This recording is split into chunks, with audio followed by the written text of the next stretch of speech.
Austin Ammo Williams, 4-0. Best nickname in the game, yes, bro. sir. For my money. Is it the Ammo or Ammo? Ammo, no the ammo, just ammo. Straight slugs. Yep. Man, well, we appreciate you getting in this morning. I know it's a drive coming in from the Galleria. Yeah.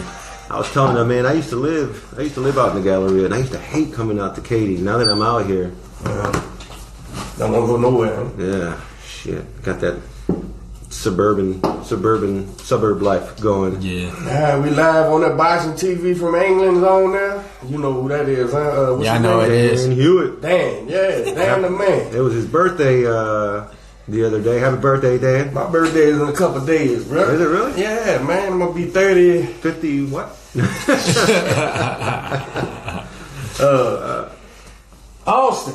That's good. I want to know the whole thing, bro. I became a fan of you, of course, when we fought. Yeah. Cause I had to look at you when Quentin was home from Colorado, and we were fighting when he's here, and fight. Yeah. What we fought at 60, 68, 65? We fought at 65. 65. Yeah. He didn't want to make weight like he had to up there, so he said, man, let's stay active. And he was like, man, they got this guy, Austin Williams, bro. He's bad, bro. We want to fight him. I said, let me look at him.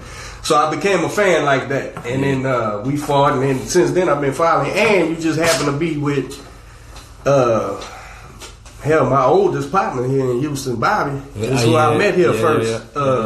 And you over there with Maine, the top flight area, man. So I've been following you ever since. How'd you get involved with boxing, bro? What's the story? You know what? I came from basketball. I was always in team sports. Mm-hmm. Nobody in my family did boxing. Nobody knew about boxing, especially not the boxing world and how it would work, even if I wanted to box. Right. So after trying to pursue basketball, I did 1 year in college trying to pursue basketball, and I just realized, I don't want to play a team sport. I want to do something where I get everything. Everything I put in it is exactly what I get out. Right. Yeah, it's on me. It ain't no subbing, ain't no coaches you call, stuff like that. You. Yeah, it's on me. Somebody else can't lose. Yeah, you got to take the loss. Exactly. Right? I know exactly what you're That's exactly what it is. Like, I grind so hard. I just got that in me that I never was content with, the game being in the hands of somebody else. Right. And when you playing team sports, they make it seem like that's a bad thing. Right. But really, you just got to know. My bad, Joe. Go ahead. You really just got to know who you are. Yeah. And I knew that that's who I was. So I was like, you know what, I'm going to try something. I've been loving to fight since I was young. Since I was a kid, man, I love to fight.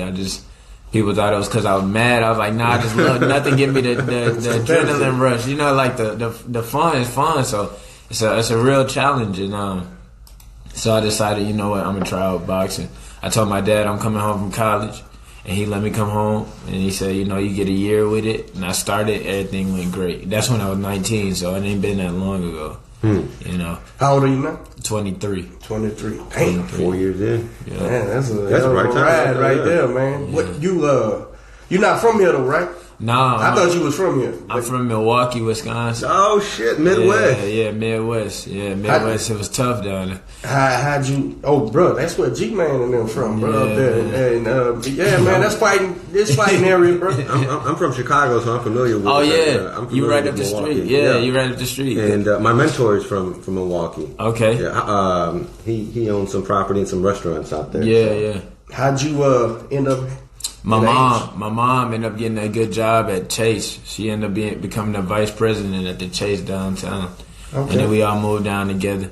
So that's when I got out of there when I was 10. So I've been here for a minute, Actually, a lot of my real critical years I did in Houston. So, So you're a transplant, but still a Houstonian. You're a Houstonian. Still a Houstonian. I remember I posted one time about him, and I said Houston's own, and somebody, man, he ain't from Houston. It wasn't hate; they were just telling me he ain't from here originally. I said, oh shit, I didn't know. I'm steady repping.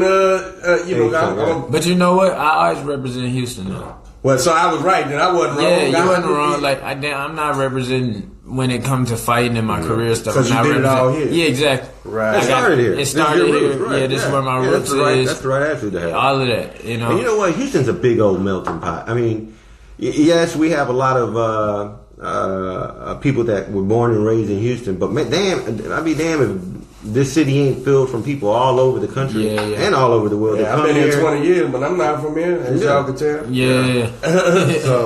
So yeah, man, shit. So if you've been here since a child, Houston's your home.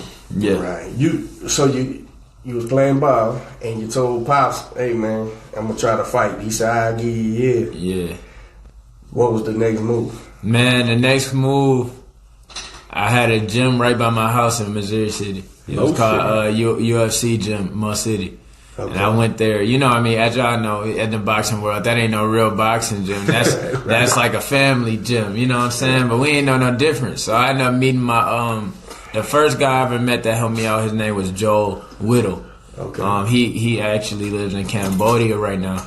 His name is Joel Whittle, and he ended up showing me the ropes, and he was like, you know what, this is not a real gym. I'm gonna get you somewhere different. So we originally tried to go to Hanks and work with Frank Tate.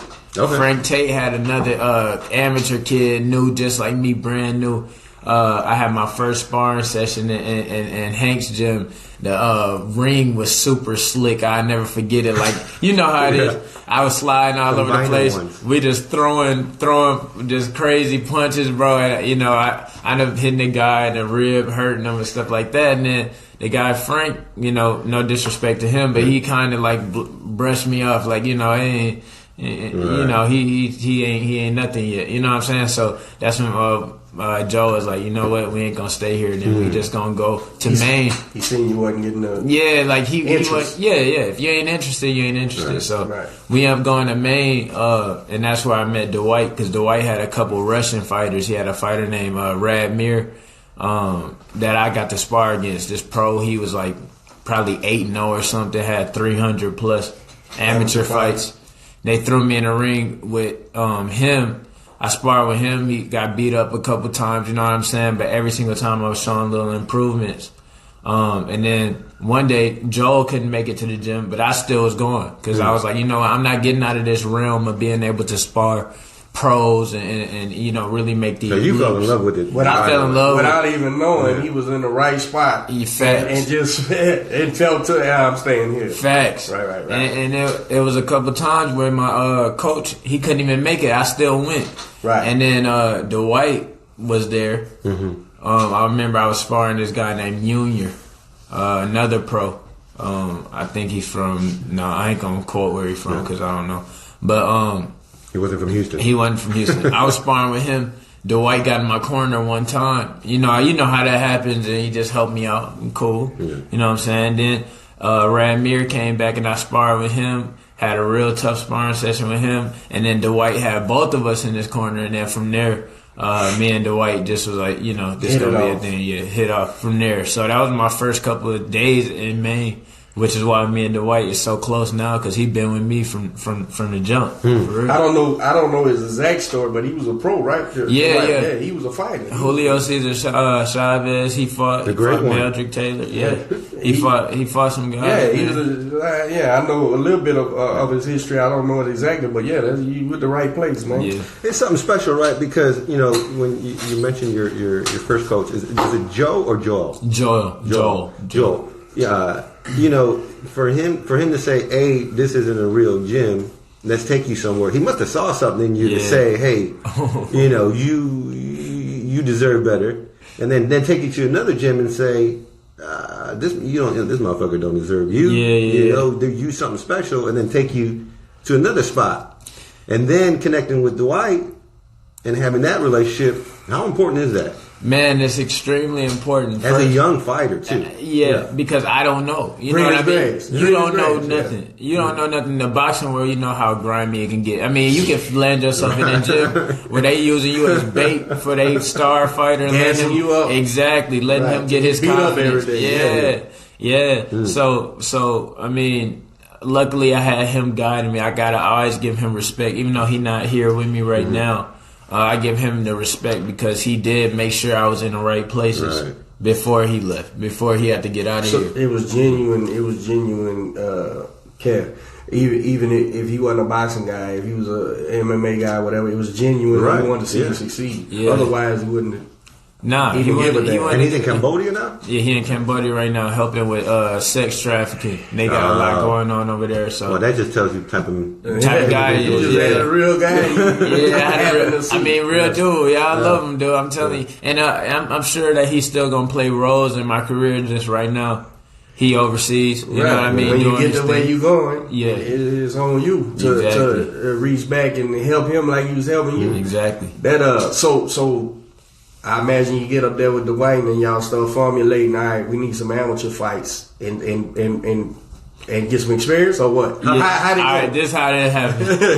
Hey, what y'all gonna know about ammo is if I want to do something, I'm gonna go do it. So Joe, he didn't have his license. I mean, his book, his boxing book. You know. And I was like, you know what? I can't wait on nobody. I gotta fight. I want to see how it is. I don't want to keep sparring, nothing like that. I literally was training for 1 month. And I ended up, and this is crazy. This is crazy how everything connects. So I was sparring for 1 month. I got my boxing book and I signed myself up for a fight. None of my coaches even had no books. So what they did do, Brandon and Joe, they was like, you know what? We ain't got a book, but we'll drive you out there. We'll beat her. And I ended up fighting my best friend now. His name Darius. The one that's going to the Olympics. Yeah. We got to get him on I finally got to see him close up, man. Yeah. That kid's going to be all right, man. He can fight, man. Man, you was there when we sparred. Me and Darius worked. Yeah. So, I like him, man. Yeah, he's a good guy. He's a good kid. I seen those interviews that he had, and you know, being a great athlete and being great and being great at what you do is one thing, but when you're great at what you do and then you're genuinely a good person, it's skyrockets. Right. It makes everybody root for you. Right. Yeah. You know, even if they don't have nothing to do with it, they like, man, I want to see this guy succeed, man. And that's you know, sometimes when you're down in the mouth, man, fighting is a lonely place, or can be lonely. Yeah.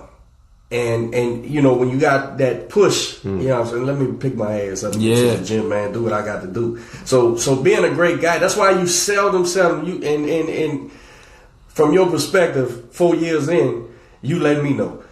You very seldom find bad boxing people as far as the fighters. Yeah. As far as the fighters. The fighters are very, you know, appreciative of guys supporting them and stuff like that. Because it ain't no team. It's just you, man. Yeah. But I like that kid, man. And that's my first impression of him, you know? So seriously a good dude, man. Like, me and him hit it off instantly. I mean, like, we ended up having to fight.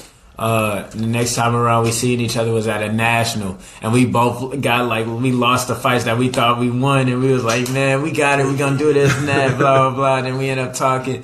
Man, that's my best friend for real. Like he been with me through the wins, the losses. I've been with him through the wins, the losses. We travel, see each other fight. He done been the only pro fight of mine he ain't been to is my London fight, and that's because he had some Olympic stuff going on. Nice. You know what I mean? But y'all both excited. He's probably excited about where you at, and especially where he is. Exactly. Going representing the country, man. In Tokyo. Yeah, man. So, I mean, that's awesome, too, to have friends who can relate. Yeah, not only relate, but they set a bar, you set a bar. They set a bar, you set a bar. And it really ain't, it's friendly competition. Right. It's like, I'm gonna do this and then let's see what you back door and do. Right. You know what I mean? And it just keep you motivated. It's the right people around you. So that's my guy. That's really my guy. But like I was saying, I did that first fight, they didn't get a book, so who you went? It was just somebody in my corner that I didn't know. Just give me water, bro. Just give me water. That was it. Jump back out there and go. Me and Darius went to war, too. We went to war, man. And I ended up going, we went the distance. We had a good fight. And then I ended up getting out of that fight. I said, I'm not sitting on nothing. I ain't waiting. I got 2 more fights. I got 1 more fight as a novice. And then Golden Gloves came around. I got a knockout in my second fight. And then Golden Gloves came around. They said, you want to fight that? I said, yeah, turn me open. So I went open in my third fight. I was opening my third fight, got to the championship. I fought D. Reed. I ended up losing to D. Reed. Okay. I was like, nah, that was my fifth fight. I was like, nah, I'm gonna get this shit back. You know what I'm saying? I was like, I gotta get it back. So my whole career, I was just waiting to get in that rematch. We never got a rematch in the amateurs. But then the next 2 years, I came back and got the Golden Gloves title twice. So I was like, you know, I guess that's good enough. You know what I'm saying? But all of my experience, the reason why I skyrocketed the way I did was because the majority of my amateur experience was Elite Open. Right. You know, Elite Open, 48 fights. So I had 46 Elite Open fights. You know what I mean? National tournament. That fast. Right. Yeah, because I was fighting the tournaments. It was very rare that I didn't make it to the championships in my tournaments. Right. So I always put on a good 4-5 fights. You know what I mean? In a week. I was kind of nervous because I was going to ask him how many amateur fights he's had, and you know sometimes we hear stories about I didn't have that many amateur fights. I had 10, 15 turn pro. Right. So it makes me feel a little better that you had damn near 50. Yeah, because I was like, man, I'm gonna treat these fights like sparring sessions. You know what I mean? And that's one good thing even about this year. All my best amateur years was when I was fighting because the fights turned into almost like a sparring session. You get in there, you get more comfortable. I'm doing more moves. I'm more aware. I'm having more fun rather than laying off saying we got to work on this for 3 months then before we throw you back in. Now just put me in a fight, you know, and let me work on what we really doing in the gym. And then, you know, and then let's see how the improvement goes from the fight, you know, and then that ended up getting me a lot of fights, you know, back to back real quick and getting me real comfortable in the ring, especially in a fighting setting, which also in turn made sparring easier for me because it ain't nobody watching. It ain't no cameras. It ain't no, you know, results. It's literally just working on stuff. So putting into motion what you're working on. Yeah. He's a case where it's proven, you know, how I'm evolving as a trainer with the young, starting out too young. Right. You know, I'm starting to be against that, man, because it was somebody here recently was like, man, I want to bring my kid up there, man. How old? And I was like 15. And he was like, man, she's 10. I said, nah, man, go play baseball or basketball or something that's physical fitness. Yeah. I said, but man, more times than not, these kids start fighting young, and then by 15 they through. Done. They through. And now I'm sure there's a million trainers out there hearing this going, oh no, because De La Hoya, Shane stuff. Yeah, those are rare guys that make it to where they make it. I say, but a 15-year-old, 16-year-old, maybe 14. If he wants to box, he's going to box. Yes. And he's eating it up. And so you take Austin here at 20, man, you know what? This team shit ain't worth shaking. I want to fight. Yeah. And so he went to a gym, and it didn't deter him. He wanted to fight more. Yeah. Well, this guy, or Quentin, perfect example, walks in the gym at 20, no fights, no nothing, and goes, I'm going to be a fighter. Yeah. Okay, sure, everybody's going to be a fighter. And here we are, 7, 8 years later. But you're making a mature decision, even if you're not making it in the rest of your life. Yeah. But at 20, you know you're going to be a fighter. You're going to take the lumps, the ups and downs. Yeah. And I'm not saying that's everybody starts at 20. Yeah. But 15, 16 years old, you know, you got a hot 3-4 years of school left.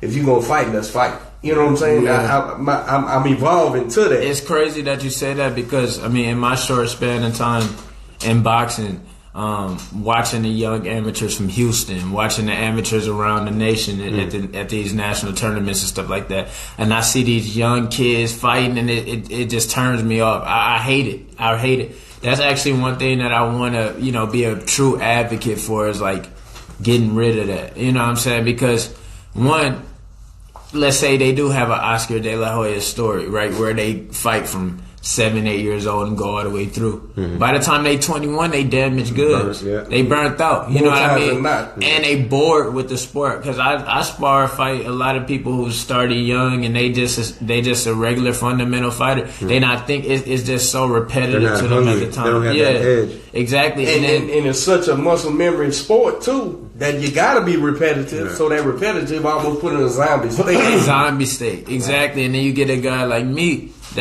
it's fresh, it's fun. I'm being innovative in there. And you're an adult. And I'm a grown man. Right. I made this decision. Ain't nobody pushed me into fighting.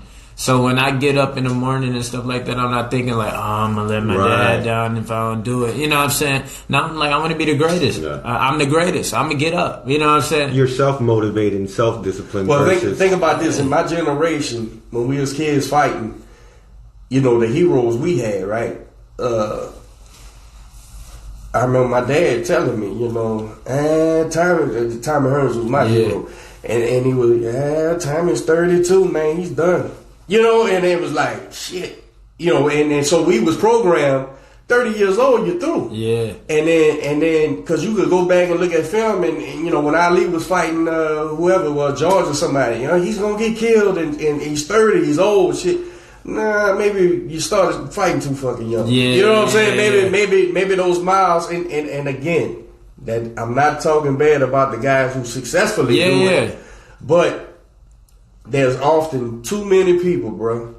I see young kids fighting, dominating nationally and all that stuff, and by the time they 15, 16, they out of it. They through. They done. Joe from Next Fight Up says, I'm about to start at 38. Any hope for me? Joe.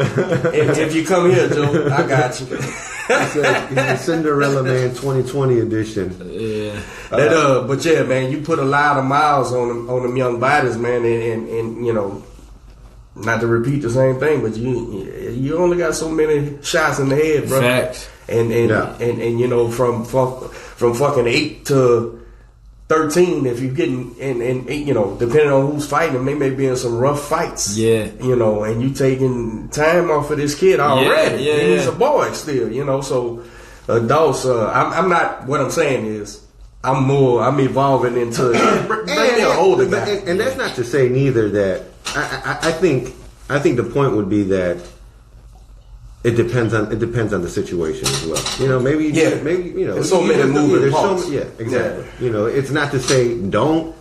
You know, maybe it's like my daughter. She's 6.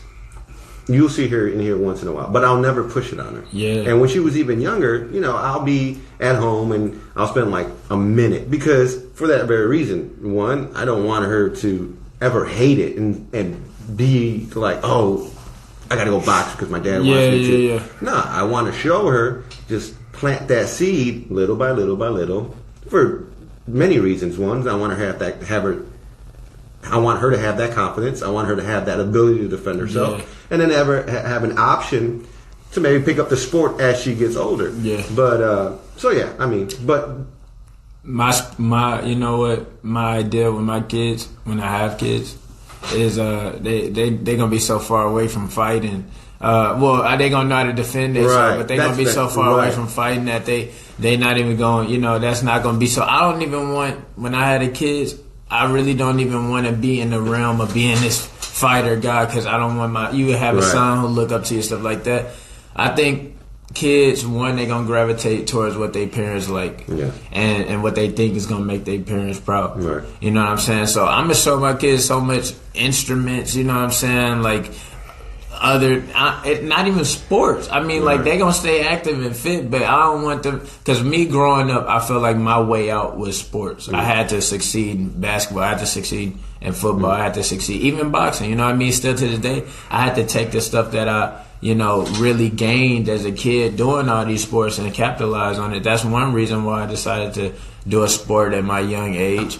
But when my kids are coming up and stuff like that, I want them to be, you know, thinking on such a different level from what I was thinking on, because I know the pressure that I had to be a great athlete, you know. And I'm not talking about boxing. I'm talking about others, you know, other sports, the team sports, athlete, period, the things you got to go through, you know, letting the coach talk to you any type of way and the teacher, blah, blah, blah. And now that I get older, I see, you know, you think that those concepts are life. Like, you let your coach talk to you this way because later on in life you're going to have a boss who's going to talk to you this way. And you better not say nothing back because you're going to lose that check that you need and stuff like that. But I see that's a choice. You know, it's some people in life that don't let people talk to them any type of way, and they got their own stuff and they made their own way and stuff like that. That's a reality. You know what I mean? So for my people, for what I'm trying to build, that's the type of person that I'm trying to build. You know, I don't want them to get used to being a systematic. You a number. Right. You better do your job and blah blah blah. Let that fighting be for your son to protect himself. Exactly. If he goes for it, fine. If not.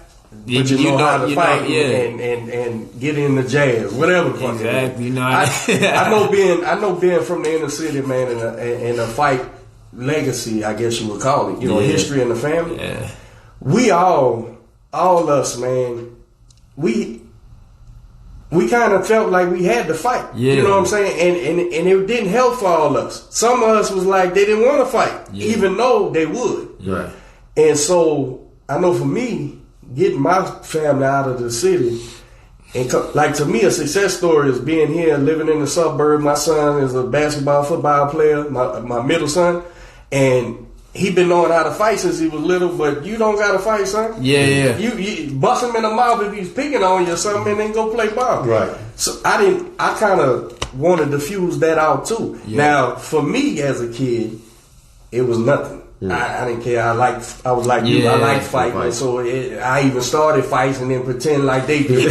so you know, and go home. Dad, he said Mama was such and such. All right, you kicked his ass. Yeah. But we really did, you know, with the professionals in the family, and then that so much fighting going all the way back. You kind of you hear it as to, man, you know they boxers, right? You know, and so you feel like, yeah, if I fight, I got to shine on this dude, right? Yeah. And so you don't want that kind of pressure on your kids because everybody's not a fighter. Yeah, facts. And nothing's wrong with not being a fighter. Something's wrong with not defending yourself. Exactly. And that's a good way to look at it, man. Just don't put that pressure on your son. Man, it's hard enough being a man, a good husband, and a good father. Now I got to be a bad motherfucker too. Now, man, I ain't worried about that. To an expectation. Yeah, a great example of that is Junior, you know, Chavez Jr. Yeah. You know, he come from a legacy of boxing, and I'm sure, and I'm sure just knowing the Mexican culture of, you know, of fathers and Chavez Sr., I'm sure he put a hell of a fucking lot of pressure on him. I mean, I can just see it now, the pressure that he fucking puts on him. And as haywire as that kid is, right, he still became a titleist, but yeah, look at him, bro. He's going all in. No, he became middleweight champ. Who he beat? He beat somebody for the middleweight title. Exactly. But the point is, look at him now. Yeah. That pressure now. Yeah, man, that's a lot of pressure, bro. And you don't know what's going on in their personal life. Yeah. But that brings in a whole boatload of other shit, man. Yeah. So fucking guy. This is stuff they're gonna have to deal with well after boxing. Right. Yeah, when all the crowd's gone and they finish booing or cheering. Now we got a host of problems to deal with, exactly. Man. So 48 fights, amateur fights, and man, you was in the right spot, bro, because the best pro spar and everything over there. So what was the next move? So you get I remember you went to Colorado and I seen your ass shadow boxing in this fucking snow. I didn't know what you was doing. I said, what the fuck is this kid doing, man? Trying to catch pneumonia or something? I don't know if he got sick or not, but I said, man, this motherfucking kid is crazy, man. But so what happened, man? You went to that national tournament. Yeah, I remember that. I went to the national tournament. I didn't do what I wanted to do in that tournament. Well, actually, I thought I wanted to fight, and I came out on a real bad decision. So, you know, I was like, notorious. It was. You know that it happens. It happens. But I think I had to really just sit back and see, you know, what was really going on in my life. And, you know, I had a name in the amateurs because I was getting knockouts and I was, you know, this personality and stuff like that. So I was like, you know, the hair too, honey. Yeah, I had the hair and all that. I had an image. I had people people were interested. So I said, you know, I told my dad, I said, amateurs is cool, but I think that I've done in the amateurs what you need to do to turn into a great pro or a pro that's favorable. People want to see. So I said, you know what, Dad, just like I said, give me this opportunity to go see. If I want to fight, let me see what offers I got on the table. Who's all interested? Who wants ammo? Who knows about ammo? Stuff like that. So I ended up talking to Bobby. I told him, look, I want to go pro. I know I want to go pro.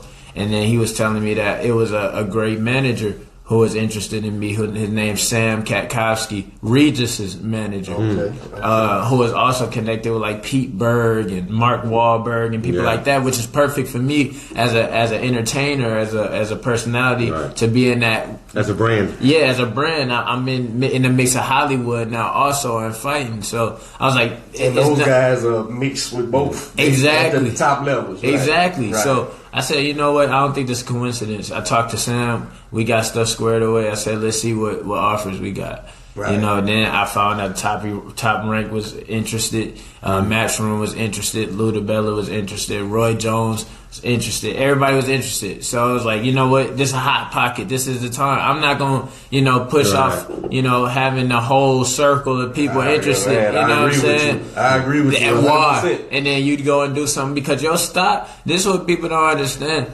Your stock can plummet in the amateurs. You can be this great fighter and get knocked out. And it just turn around. So when it's hot, and it ain't even just about the money. The money's good, but it ain't just about the money. It's about the opportunity to set them on the fights, the faces you're gonna be in front, the opportunities, the different countries I'm gonna put in my back pocket. So when Matchroom came with, Matchroom told me like, look, we see you as a superstar.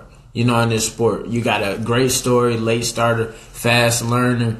You got the knockout power, which is what people want to see. Marketable. You got marketable guy. So they was like, you don't need to really waste no more time in the amateurs, especially starting a little late. You start your pro career at 22 years old. Boom, 10 years now, you 32 years old, still in health. Still in big money.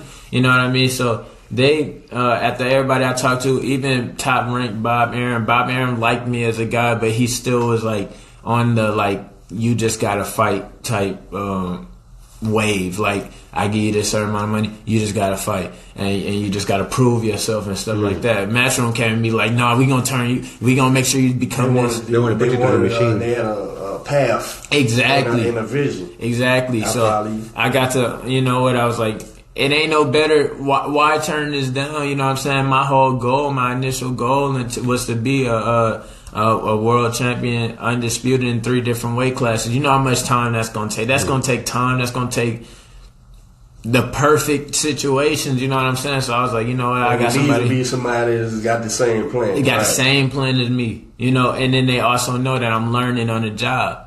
And I was like, you know what? When I make this transition, I'm only 3 years deep. I was only 3 years deep at that time when I went pro.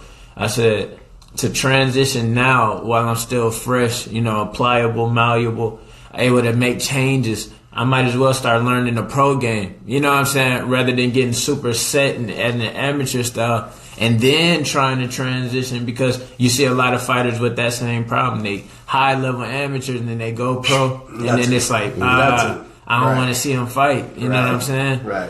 Even some, it's some people who. It's gold medalists, bro. Yeah, exactly. That don't do shit when they turn pro. Right. I'm in real life.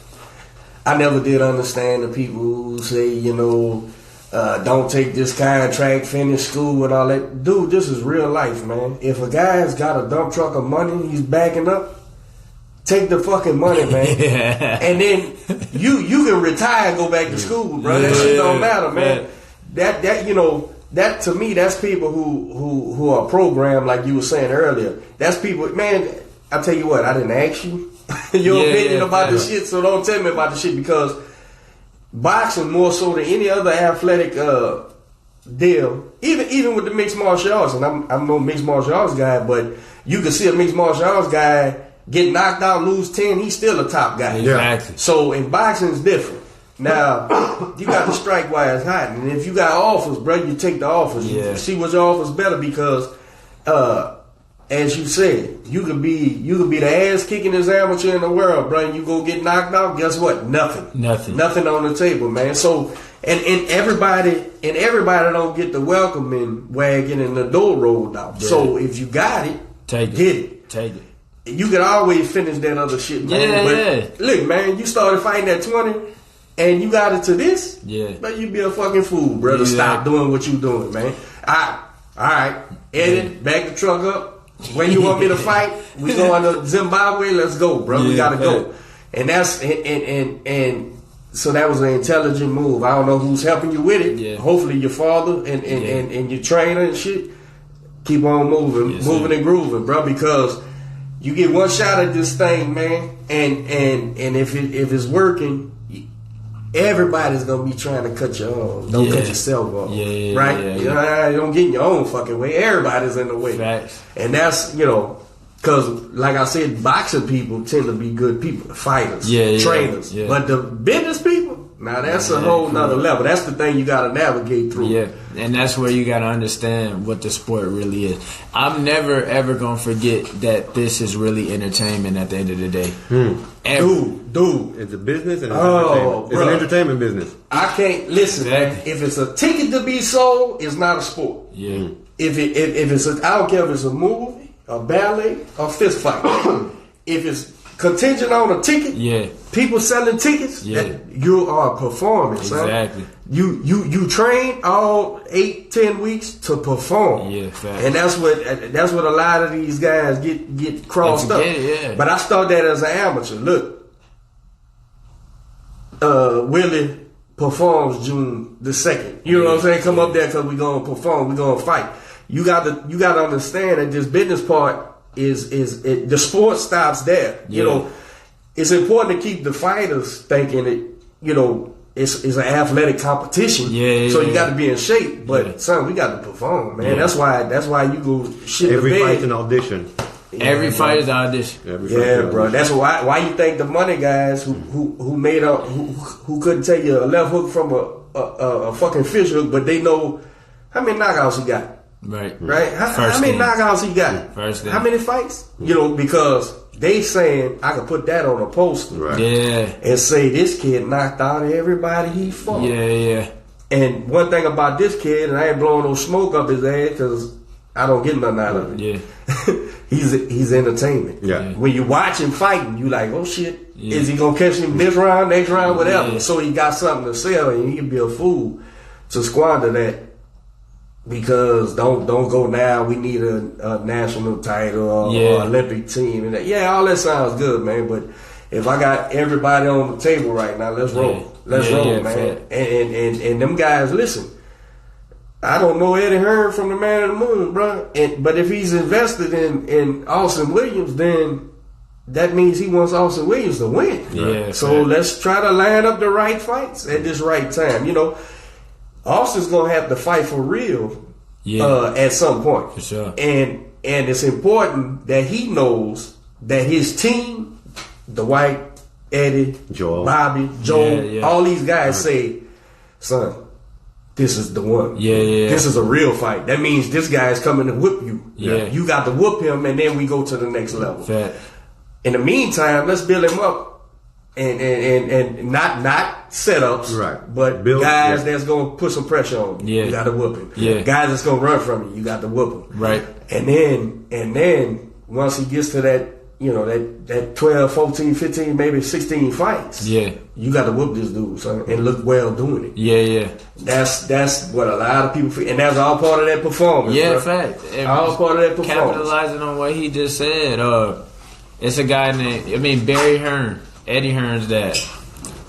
Barry Hearn, Eddie Hearn's dad. He told me straight up. I had a meeting with them. I went out to their little office and stuff like that. He said, "Man, I seen you fight at Madison Square Garden, and I knew right then we gonna keep pushing you because that was go ahead. That was my second fight. And he was like, everybody in the crowd was like, who is this kid? Out of all the fights that happened, it was like, who is this kid? It wasn't the best. I didn't have the greatest performance, you know what I'm saying, as far as like skills and stuff being shown, but I showed that I was like coming to knock this kid out and all that, and it was like, what this electrifying fighter, like this is somebody that's gonna sell, this is somebody who can talk, this is somebody who has an image and things like that. So that was a big lesson to me too. You know what I'm saying? Like what it's really about. It's really about the entertainment. So. I want to talk about that in a second. I want to pay some bills real quick.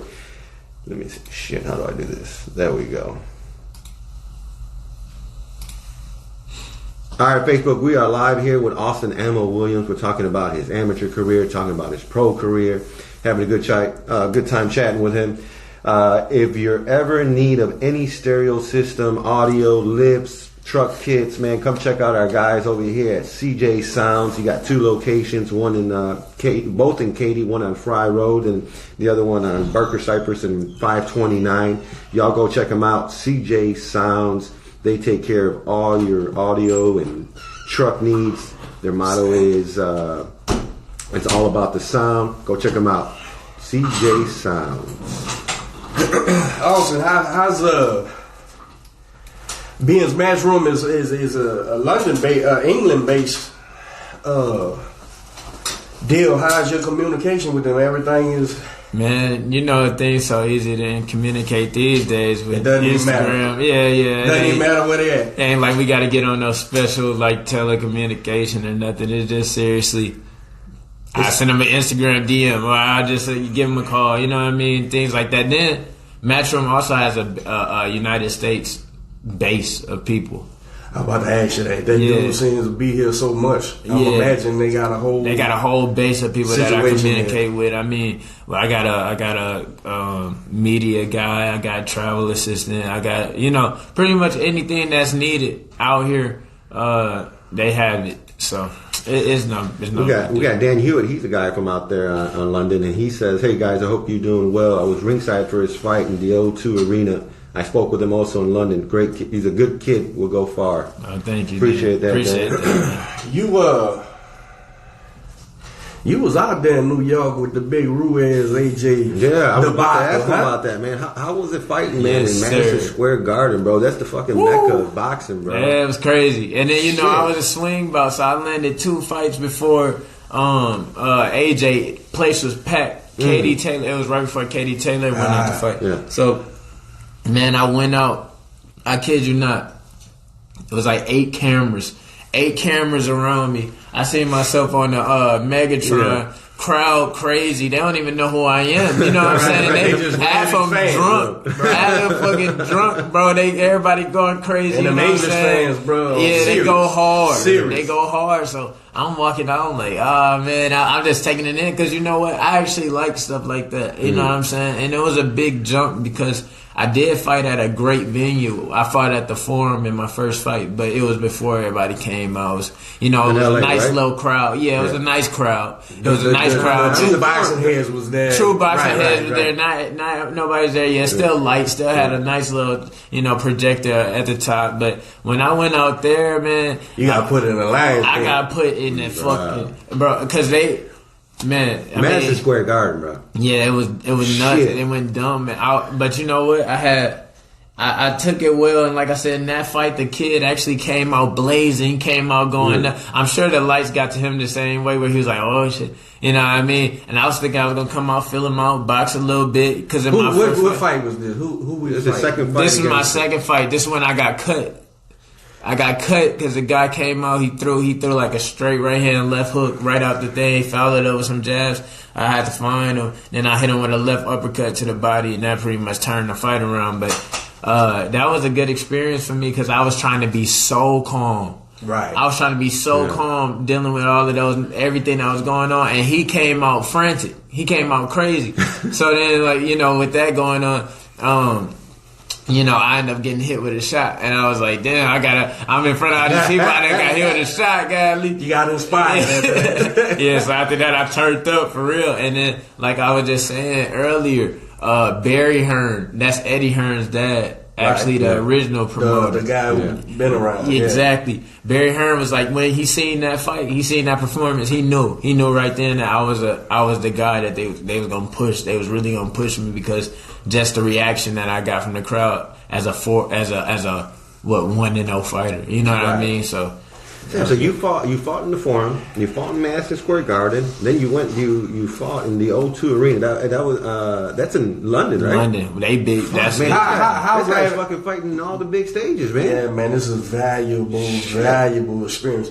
You over there in England, man, how you like it, bro? How them people are? I don't know nothing about them English. They watching stuff. I loved it in England, dude. I like how England supports their fighters. Man, they're hardcore. It's special, bro. It's like America in the 40s, 50s, 60s, 70s. Yeah, you know they rabid fans. They don't care about wins, losses. They care about you being the person that go out there and get them a good night. You know, a great night of entertainment, and you're a warrior. Right. So I was out there. I actually was living on the east end. I was living on the east side. That's kind of they like hood side. You know what I'm saying? The east side of the east London? side, yeah, by Victoria Park and Haney.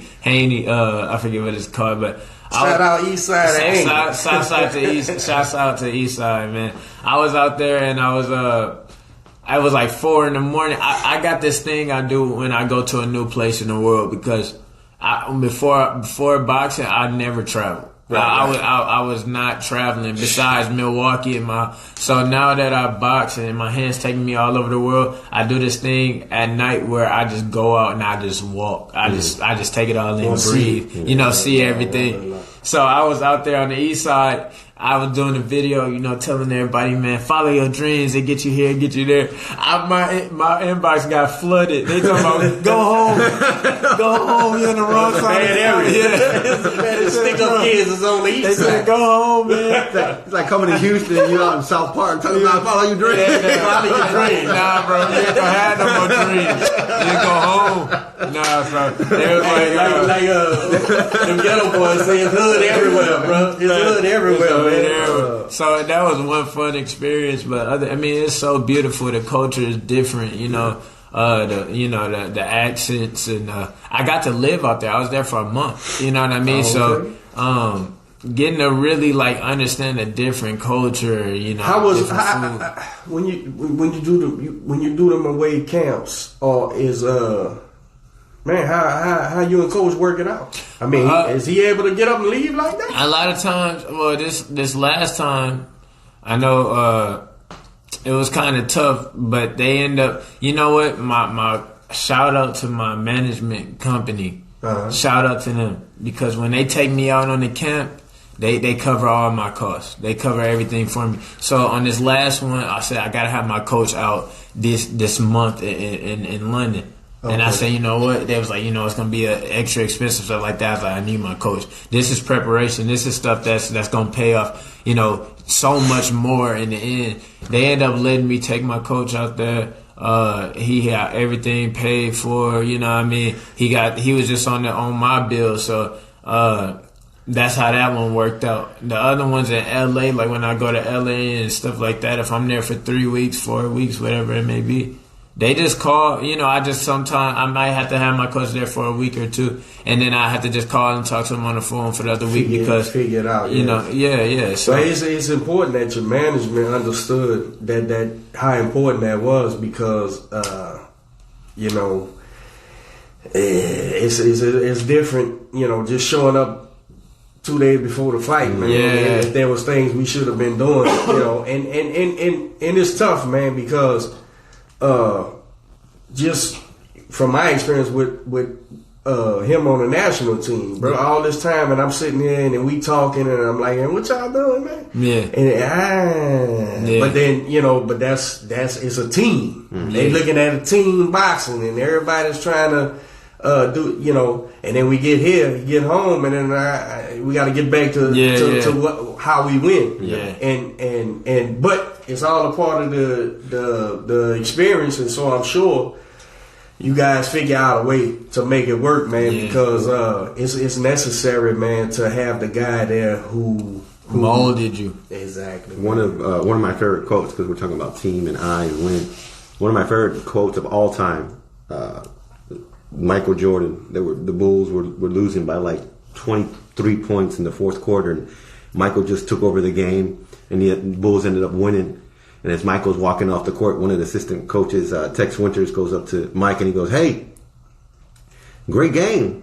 but there's no I in team. He goes, yeah, you're right. But there's an I in win. Right. Yeah. And we just won. Yeah, well, you gotta take over, man, straight up. And you know what? To capitalize on that, that's where, I mean, a great coach is going. I mean, no.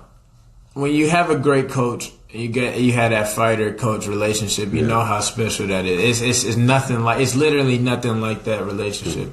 So a coach that really trusts in his fighter and know that he could go somewhere and learn some things, get some different experiences, but that's not going to change their relationship and their respect for their coach. Like, I mean, that was a kind of a gray area, odd time for me and Dwight when I first had to start, branching out and being in these gyms without my coach and stuff like that. But it was great that we had those situations because it literally just show you, like, this is my guy. It don't matter. Right. This is the guy. I can go and learn a little thing here and there, take some stuff from some fighters and stuff like that. But this is my coach. This is my guy that I'm riding with to the end. Well, and speaking as an older fella, when kids older than you, it's the same thing with your gal, your wife, or whatever.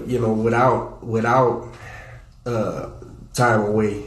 And working through it. Is it real? Yeah. You know what I'm saying? If you can't, if you and your gal can't be apart for a month without you screwing up or her screwing up, well, this shit ain't going nowhere anyway. So it's the same thing with relationships with trainers and I've never handcuffed a woman or a fighter, so and me and my wife been together 20 years now, and I ain't got them problems that a lot of people got.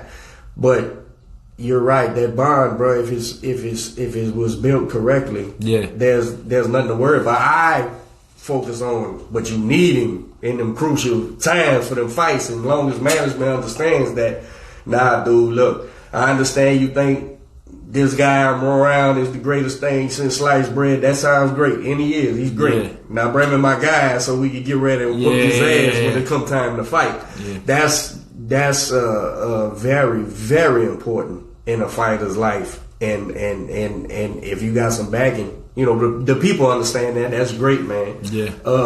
That's one of the things I like though, Joshua. Yeah. When Joshua say, man, I want to gold medal. Heavyweight championship of the world, and y'all telling me leave my fucking guy. Yeah. Wait a minute. I remember saying, man, I would like to see Joshua add some shit to his camp to see, maybe bringing a guy or whatever, but never get rid of his guy. And I'll give that big boy props. He said, man, that shit sounds stupid to me. I'm gonna get rid of my guy because I had a bad night. Right. And I was like, man, that's very commendable about that kid, man. That's character there. Nah, and it showed they understood what they did wrong and made adjustments, came in and win. It don't matter. And everybody on the planet in America was wrong, and I'm telling them what was gonna happen in that fight. And believe me, I wasn't no Anthony Joshua guy. I'm like, this kid's gonna look at him. He's coming in shape. He made adjustments. Yeah.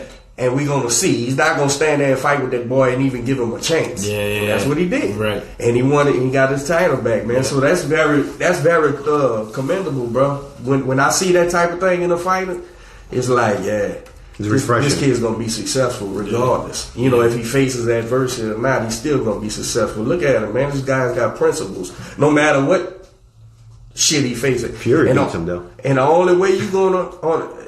the only way you make it past the big obstacles is principles, character. Exactly. That's the only way you can make it. Exactly. That's the only way you can sit back and go, damn, I let this dude wash me up, man. All right. I ain't letting him wash me up again. I let him wash me up. Let me get in the gym. What I need to do, coach? All right, I'm going to do it a zillion times till it's time to do what we got to do next. I knew he was gonna make that adjustment, man. And once old boy came in 300 pounds, I see. It's a wrap. I said, "Well, Josh was gonna be straight now." Yeah, but and that's facts because I see guys. That's one thing that I did do, as an amateur coming up. I know it's 3 years I was an amateur. I watched these other fighters. I watched them close. The pros, I watched them close. I mean, not even just when it come down to fighting, down to principles. Like I said, it was guys who jumped from trainer to trainer, gym to gym, manager to manager, and never successful, and never works.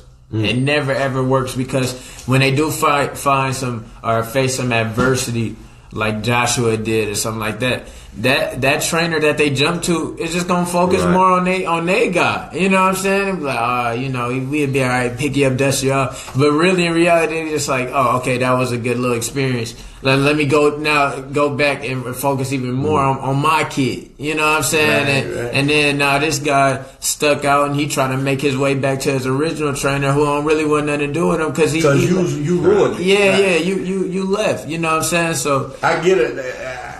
I get those requests, and I say, son, you steady going, you looking around for the missing. You the missing piece. Exactly. It ain't the trainer. You the missing piece, bro. Exactly. You're not sticking around. You get yourself in a great situation, and because of anxiety, anxiousness, or because you just don't know. Yeah. You done screwed yourself, and then now you running around looking for the missing piece when you the missing piece, man. You the problem. It ain't these trainers. If you got a successful trainer, and we know there's fly-by-night trainers ain't worth for shit, and I like to call them out. Yeah. But sometimes the fighters ain't worth for shit. Yeah. They the missing piece. They sticking around and trying to, what they doing over there? I need to go over there. Yeah. I need to go over there. I need to go there. You cutting yourself off at the kneecaps, man. Yeah. And people don't understand that, man. It ain't. And I like to, I have an education in fist fighting. And I like to say I can observe trainers with an education in fist fighting, and go, that's a good coach. And you sit there and think, kid, there's no magic recipe, bro. It's no magic. I'm not gonna add some different seasoning and you're gonna be great. You're not doing the work. Every time it's time to do the work, you looking for the magic recipe. And so, and you just gotta look at them guys from afar and be like, it ain't gonna happen. Yeah. And it's real tragic when it's a kid who got ability. Yeah. That can be shaped if they wouldn't get in the way. You know what I'm saying? Yeah.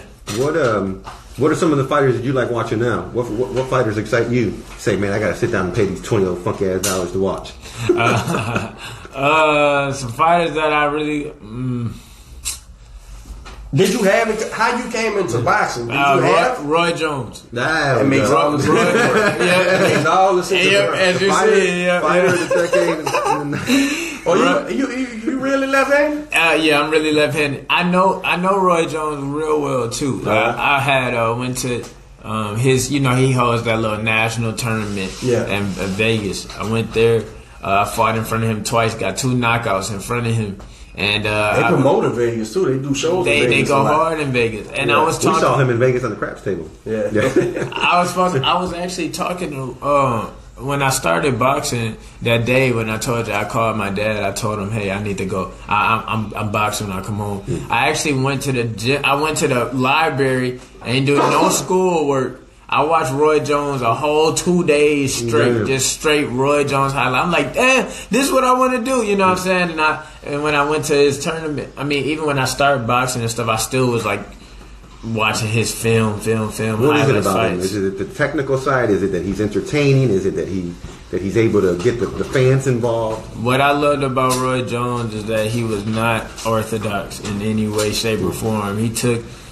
He had the fundamentals down. You would look at him. Some people look at him and think he did everything untextbook. You know what I mean? But when it really came down to the little keen stuff, he still kept the fundamentals there. But he took the sport and transformed it in a way that nobody can imitate. You can see guys who try to fight like Roy Jones at best, and you can say like that. Yeah, it never works. But he came and he really evolved the sport, and he came and put something in the sport that can never be replicated. That's exactly what I'm trying to do right now.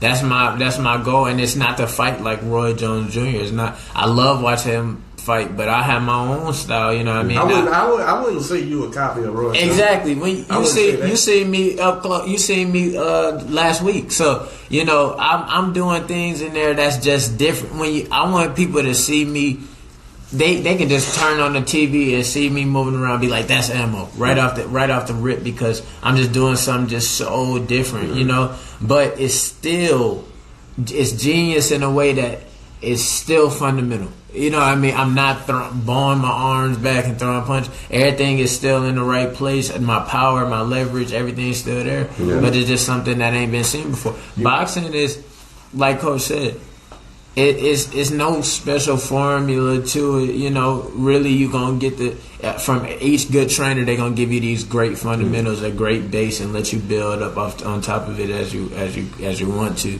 Right. My coach Dwight, he gave me, like, he really drilled, still to this day, drill the fundamentals in me. But we had this great balance because he knows how creative I am in there. He lets you bring you. Yeah, he let me bring me to the table.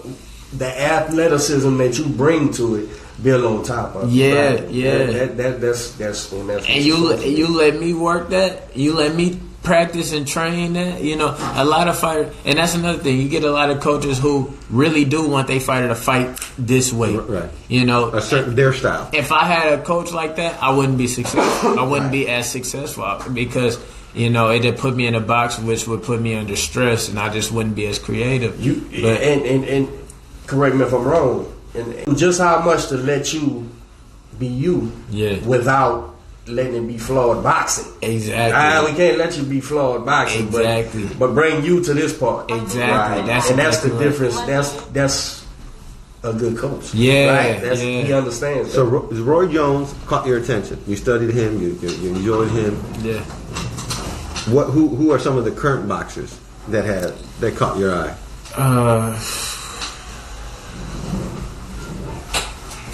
Currently, I'll be honest with you. I honestly, you ain't got no southpaw you look up to, man. Man, I don't ever. I mean, that you went back and studied or watched? I mean, it's fighters that I study and watch. I mean, I really like Triple G. I like Canelo. I like Triple G. I like. I'm telling you, my whole idea is to be such this different fighter that I really don't clog my mind with. Right. I don't. I just don't. And then, like, the idea, the style that I have is going to be so exciting that it's like I can't get really excited about other fighters. I like fight. I even like Tank. I like the new guys, Devin Haney. Ryan Garcia, like I like what they doing. I like what they doing outside the ring and inside the ring and stuff like that. But when it comes down to like the real style, it ain't really a style that I'm just like in awe or really admire right now. I love Deontay Wilder too, as far as what he does inside and outside the ring. But yeah, like that's you don't want to get caught mimicking by that's good, man. That's a good thing. If watching these guys would make you try to do what they're doing, you don't want to do that. And it just don't really excite me that much because it's not too different from each other. You know what I'm saying? Like, they power levels might vary, or they speed levels might vary, or they body types might be different. But as far as like really being a different type of guy, you came in this whole thing abstract, so you might want to keep riding it out. Exactly. You might well keep riding this shit out, man. I ain't gonna do them. I'm gonna do me. Yeah, 100%. Who you like? Who you eyeing in your division, in your weight class? Everybody. You fighting at 60, right? Yeah, I'm fighting at 60. Do you plan to stay? Are you gonna go to 54? We gonna try 54. I mean, I'm walking around right now 71. So it's like. 4 or 6 round fights, you ain't gonna kill yourself for those. Even 8 round fights, I ain't gonna kill myself for those. 10, 12, I think I can kind of start gradually making my way down. But also too, I'm still growing into my boxer's body. Like I see like my back developing and stuff like that. It takes time. It takes time to really develop your full boxer's body. So I don't want to be worrying too much about cutting right now, stunting my growth and things like that. So I'm thinking at 60, I'm eyeing every fighter from 54 to 60 to 68, because, as my boxing life progresses, I'm going to most likely move up. I stop straining so much to cut weight. So, man, those divisions is hot right now. Hot. They are hot. They hot, man. What you do for running, also? Just 3 miles. I do 3 miles in the mornings. I always build up to it. Like the first week, I'll probably do 1.5 miles. Then the second week I'll be on my 2 miles. Third week I'll be on my 3 miles. Fourth week I'll be on my 3 miles hard. And then in fight week I'll be on my 3 miles with my suit on and stuff like that. To get how many days you going? I do every day. Monday all through.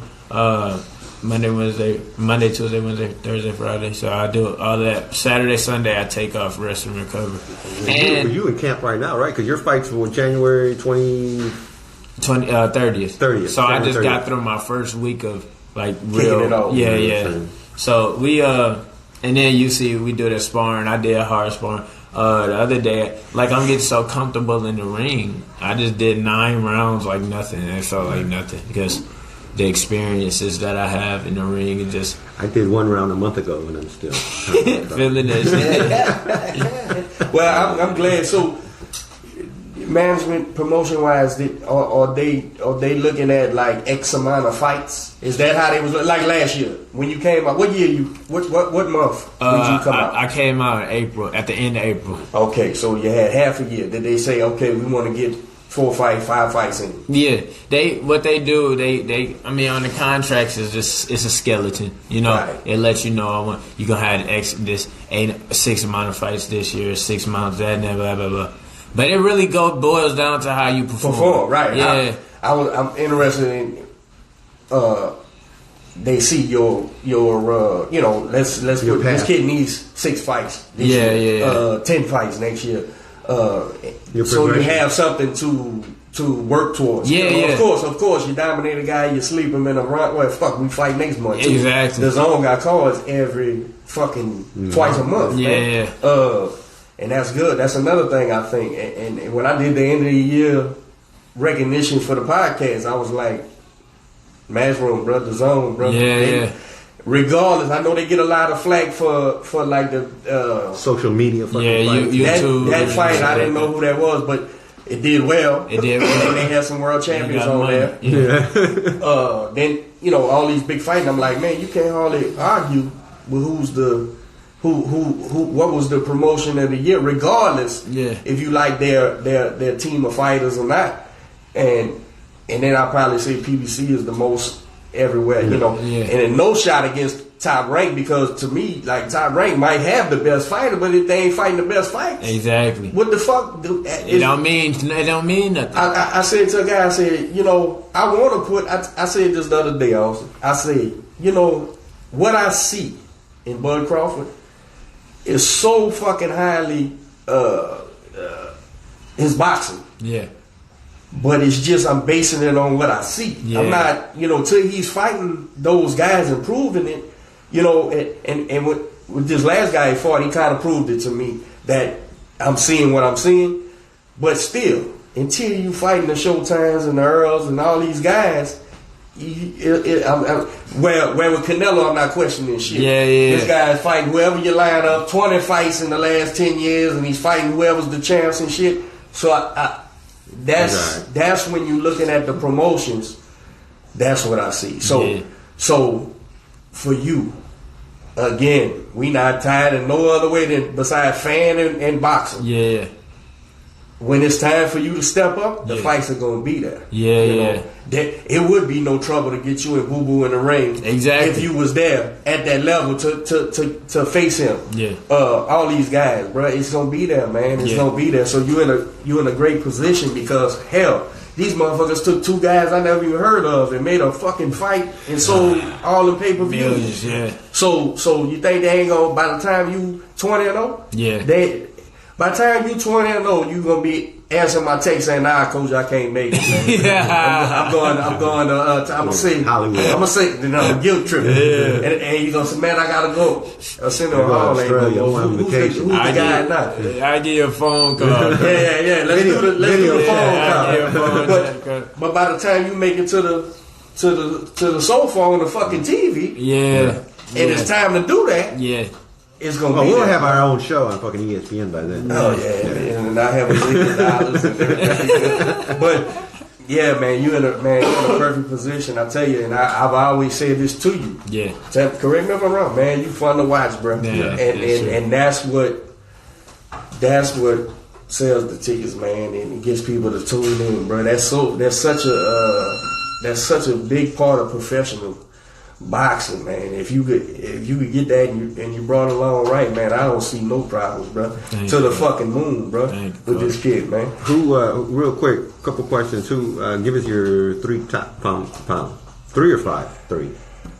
Put some pressure on him. Yeah, 5 and give him some relaxation. Yeah, that's what I'm saying. I'll put some pressure on him. Pound fighters. Current. Canelo. I'm sorry. I love, man, that dude is You're 1,000% right. Fucking kid was 47 and just knocked out the light heavyweight champion of the world, and they all get right and shit. What are you arguing to the wall? Right? Hell yeah. Canelo, Deontay Wilder, he's up there. And 3. Who is 3? Oh man. Who is 3? Shit. I say Lomachenko. Wow, okay. But I mean, Lomachenko. I've been a big. Has he been active lately? Because I ain't been really. Which is funny because he was active, and now. But I think they signed the Lopez fight now. Oh, okay. I think they signed it. Yeah. So that's one thing about Tyrant. Them top boys is gonna have to fight each other. Yeah. Because there's nothing else out there. You can only take bullshit so long before you'll lose your shine on them boys, man. And that was what was happening to Lomachenko. It was like. Oh, people 2 years ago was telling me I'm insane for not having him pound for pound the best and shit. And then it kind of dwindled off. Mm-hmm. Yeah, because he ain't in the public eye really no more. And Crawford would you say Crawford took his spot at top rank? Crawford kind of is the big dog over there. You know what? Crawford is such a monster, but like we talked about before, he not like, look at all the other guys. Errol Spence, Crawford. I mean, Earl Spence, not Thurman. You know, Porter, all of them. They all put their records up against each other. Yeah. You know what I mean? And even if they losses wasn't real losses because they still got that pull. Your boy, what's his name? Not Garcia. He famous for his left hook. I forget his name. Danny Garcia. Danny Garcia. That ought to be proof positive for young fighters and fighters in general. Danny Garcia, Showtime, Porter. A loss ain't the end of the world, man, if you're a fighting man. Mm-hmm. If you're a real fighting man. Now, you want to, in today's climate, you want to protect the undefeated record. I'm not saying you don't. It's marketable. Yeah. But if you're a real fighting man, and you can go back to the house and say, all right, I fucked up. This is what I'm going to do now. Yeah. And come back. Joshua. Boom. You right back in the mix. It don't fucking matter. And guess what? Ain't a man on earth wouldn't pay to watch Showtime, Sean Porter fight anybody. Exactly. Anybody. I don't give a fuck who it is. Let's fight. What about the other Garcia? You buying or passing on Ryan? Ryan Garcia, I have the zone for free, so I always watch Ryan. He's fun to watch. Yeah, you know what I'm saying? He's improving every fight. I'm just not 100% sold yet. I mean, he young. Well, you hardly can't be. If I just said Crawford needs to fight certain people. Well, a young guy, shit. Definitely gonna need to fight. You got to see. I think he'll be fine. What about? They'll move him right. Yeah. What about this rematch, Fury and Wilder? Wilder's 100% knockout ratio in all his rematches, and he already hurt. Fury, and you know what? He went into this last fight the last time he fought Fury, he was super emotional. You see how he's fighting? He was throwing crap crazy. I think if he calmed down and he find Fury with a shot earlier in the fight, he might be able to hurt him, stun him, and I think it's gonna have to be a shot that knocks him out. If he cannot knock out Fury, then Fury gonna win the fight. Fury just. I think, I said, kill him to win. You got to kill him to win because Fury has a style that it's hard to land a clean shot. It's hard to land a clean shot, and that's what I'm saying. If Wilder can calm down a little bit and play shots a little bit better in the next fight, I think he have a good chance. But also too, it's kind of a toss up for me because I don't know the adjustments that Fury gonna make, and Fury is capable of making lots of adjustments. Wilder can only make certain, because he got to make adjustments around his right hand. Like you said, he can calm down. That's it. Yeah. It still has to be, his plan still has to be to land the right hand. That's it. It has to be to land the right hand. That's his right hand. But he's waiting. That's his thing. If he can nail it, that's the trick with that guy. It's like you want to say. Any fighting guy knows that's not a plan, but it's been a plan and it works. So how do you can't discount it? And I'm gonna tell you, if anybody believes it, it's Wilder. Wilder knows if I hit this guy or anybody with this right hand, I win. But think about how hard it is to not get hit with a right hand over the course of 12 rounds. You know what I'm saying? That the chances of that is almost obsolete. It's not gonna happen. And Fury's gonna have to be out of range or totally in his chest constantly. Yeah, and he can do it though. And he's got the ability to do it, and he's a big, strong guy. But if he gets complacent like he did the first time. That's why he got knocked down a few times. He got complacent, just standing there. Yeah. And that's the guy. Look at Ortiz, bro, in that rematch. Ortiz looked away for a second to make sure where he was on the ropes. It got caught. And it was over with. It's over with, bro. Dude, let me tell you something. It's like he's locked in still, just waiting, and then you give him that split second.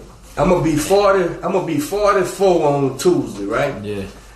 If Deontay Wilder was looking for me, bro, I would shoot him. and I ain't scared to fight anybody, bro. I would shoot that guy. Man, that dude, bro, he hits dudes. This guy is I'm 6'1". That guy is 7, 8? Yeah. 202 pounds?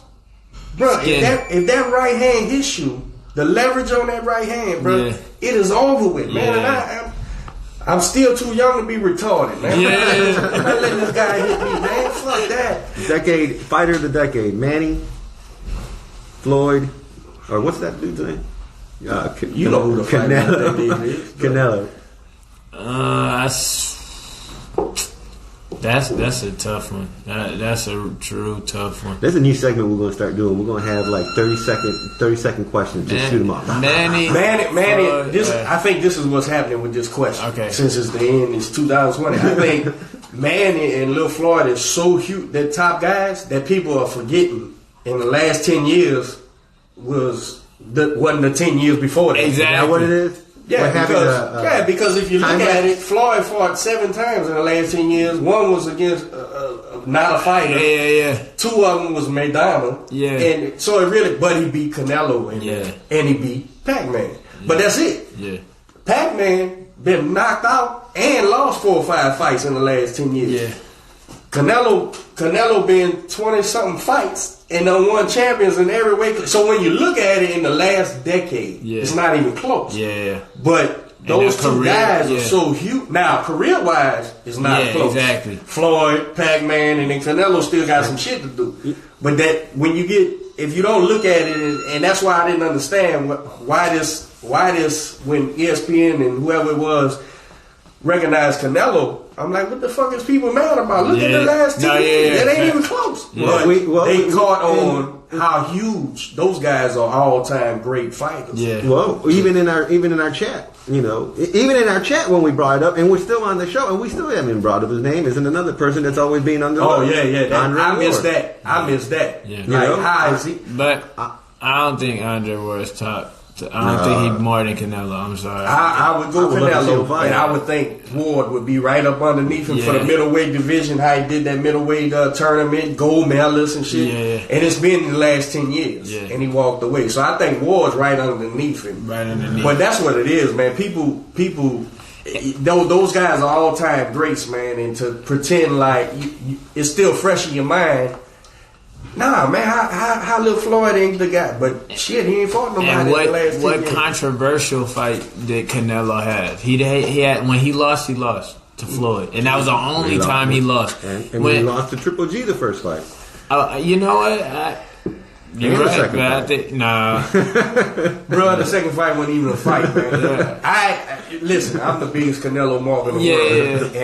And that first fight, when he went in the prevent defense, I'm like, you're giving this fucking fight. What are you doing, bro? And so at the end, when the fight was in, Triple G kept doing what Triple G could do. Forward. I gave Triple I said Triple G won the fight. And he got robbed. Yeah.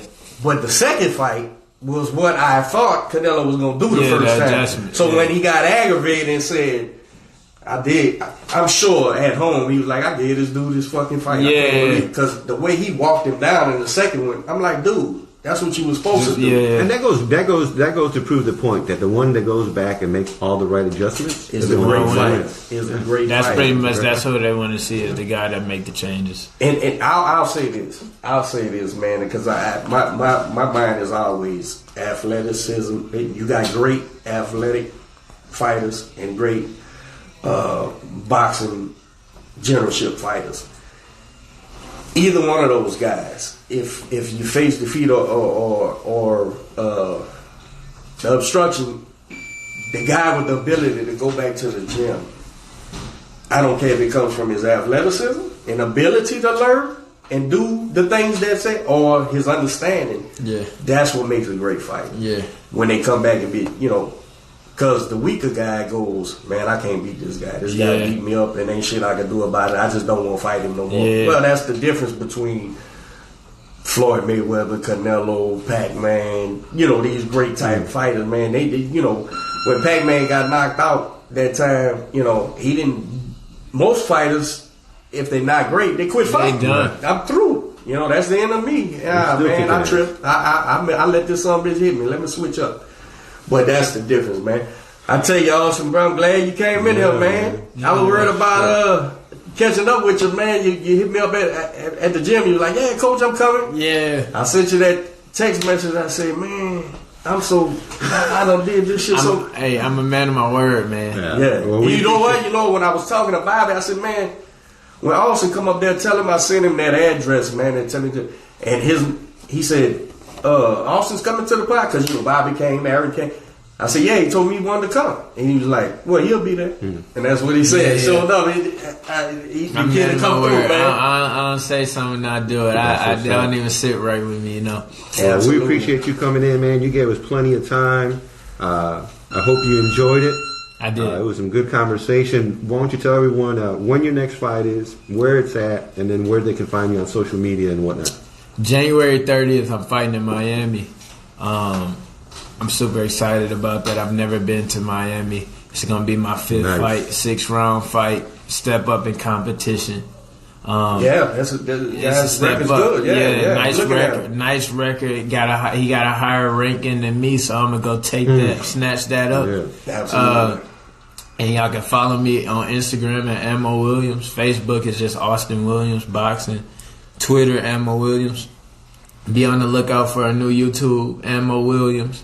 And my website is ammowilliams.com. So that's what's up. Any shout outs to anybody before we head out? Shout out to everybody. You got to give me about a minute on this one. Shout out to my coach. All my coaches, my whole team, my family, dad, mom, sister, brother, everybody in Milwaukee.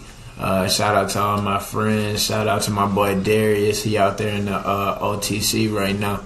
Shout out to all my sparring partners who helped me get ready for this fight right now. Shout out to all my fans and supporters that show me love. Shout out to So Real, the dance studio that I go to. Shout out to Brandon Saunders and Bell's Life Enhancement. I go there for my recovery. Shout out to Main Boxing Gym. Shout out to my management company. Shout out to my promotional company, Eddie Hearn, Matchroom Boxing, The Zone. Thank you to all of y'all. I appreciate it. What's that martial arts I seen you doing? Capoeira, baby. What is that, bro? Capoeira is a Brazilian fighting that's that Brazilian fighting dance. This kid was flipping and shit. I said, man, what is that? Flip? Yeah, like crazy. Yeah, bro, this dude was doing some like ninja moves and stuff, man. That's some crazy shit. I love that, dude. You know what? I actually got some news to announce in that. I'm gonna let y'all know right now, man. I actually upgraded. It's just like a karate system and stuff like that. They go like ranking. Ranking. So I ranked up. I leveled up. I had to kind of back off of it for a little bit, getting ready for these fights and stuff like that, because it's just risky.